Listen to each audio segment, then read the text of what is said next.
गली गली शहर शहर गांव गांव ढाणी ढाणी में गुलाबचंद कटारिया कभी साइकिल पे, कभी पैदल, कभी मोटरसाइकिल पे, कभी कार में घूमे, कभी हेलीकॉप्टर में घूमे, लेकिन आज उनको सौभाग्य मिला है राज्यपाल बनने का। किस तरह की खुशी हो रही है और किस तरह का जी पार्टी की जो भी जिम्मेदारी थी मुझे जी मैं उसको पूरा करने का प्रयास करूँ। जी जी मेरे पार्टी के वरिष्ठ लोगों ने, नेताओं ने, प्रधानमंत्री जी ने जी मुझे जो जिम्मेदारी थी इसको भी संवैधानिक पद को भी एक बीजेपी के कार्यकर्ता के नाते मैं इसे पूरा करूँ।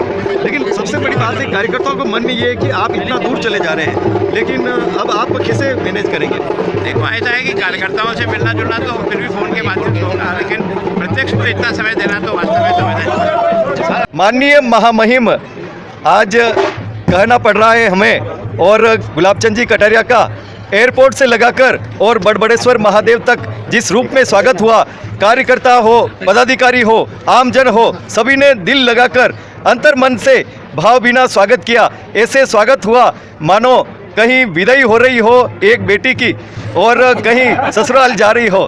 लेकिन कार्यकर्ताओं ने ये कहा कि हमारे आज पिता की विदाई हो रही है, हम बेटी हैं और हम आज खुद ये महसूस कर रहे हैं कि हम कल्पना कर सकते थे कि कटारिया जी हमारे लिए ही नहीं बल्कि राजस्थान के लिए कोई मार्गदर्शन देंगे, लेकिन आज हमें ये गर्व है कि कटारिया जी महामहिम बनकर और देश के लिए वो काम करेंगे जो आने वाले समय में एक इतिहास होगा। कटारिया जी जिस तरह से अभिभूत हैं आम जनता, आपके पलक पावड़े बिछाए हैं। देखो ये जो कार्यकर्ता ने स्वागत किया है, कार्यकर्ता ने एक कार्यकर्ता का ही स्वागत किया है जी। ये वास्तव में स्वागत योग्य अगर मुझे किसी ने बनाया, इन कार्यकर्ताओं की टोली नहीं बनाया। जी। मैंने इनके साथ ही काम करते हुए इनसे सीखा भी सही और इनको मैंने सिखाने का भी प्रयत्न किया। तो मैं सोचता हूँ कि मेरा जो कुछ भी आज निर्माण हुआ है उसमें इस टोली का भी और मेरे से जो वरिष्ठ पार्टी के कार्यकर्ता और नेता रहे हैं उनके जीवन का भी मेरे पर असर था। और उन सब ने मुझे यही कहा है कि हम देश के लिए काम करते हैं, किसी व्यक्ति और किसी के लिए नहीं करते। तो मैं सोचता हूँ उस विचार को मैंने आगे बढ़ाने का प्रयत्न किया। उसी का परिणाम है कि आज मेरा शीर्ष नेतृत्व देश के प्रधानमंत्री जी ने मुझे एक महती जिम्मेदारी जो है वो आसाम राज्य की दी है।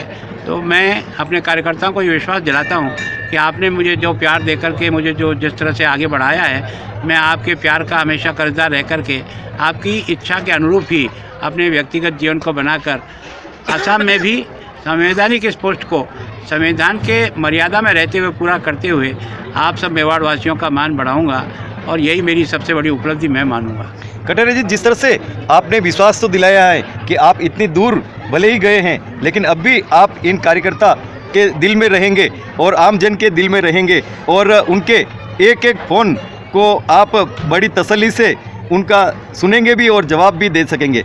आप कितना भरोसा दिलाते हैं? देखो निश्चित रूप से पहले इतने साधन नहीं थे, आज तो व्हाट्सएप मैसेज से आपकी हर चीज़ हमारे तक पहुंच जाती है। जो भी आप कहना चाहें, जो भी आप हमारी मदद चाहें, अगर आप कांटेक्ट में रहेंगे तो निश्चित रूप से छोटे छोटा कार्यकर्ता हो या बड़ा से बड़ा सार्वजनिक काम को करने में किसी प्रकार की कोई कोताही नहीं होगी।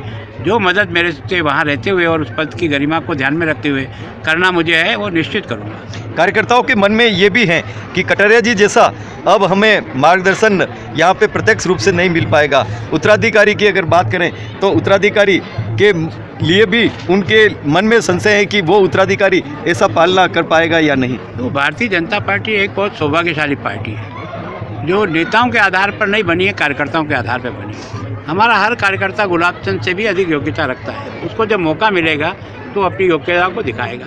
अब कौन जानता था कि नरेंद्र मोदी, अटल जी और आडवाणी जैसे नेतृत्व के से भी 2 कदम आगे निकलने का प्रयास करेगा और प्रभु उसको सफलता देगी। यहाँ भी मेरे एक नहीं सैकड़ों कार्यकर्ता हैं, कई तो ऐसे जो मेरे नगर पालिका के पार्षद भी नहीं बने, क्षमता में वो मुझसे किसी तरह कम नहीं है। जिसको भी मौका देगी, क्योंकि हम सब सामूहिक विचार से काम करते हैं, अकेले कोई अपना मनमर्जी से काम नहीं थोपते।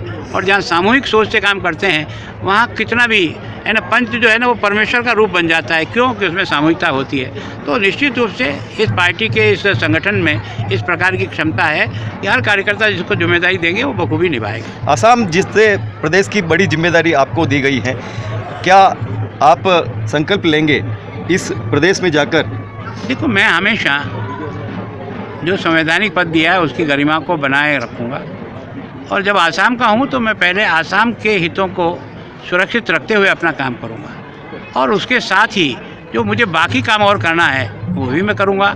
लेकिन चूँकि मैं वहाँ का उत्तरदायित्व मुझे मिला है, उस उत्तरदायित्व को पहला आसाम के हित को ध्यान में रख के करूँगा।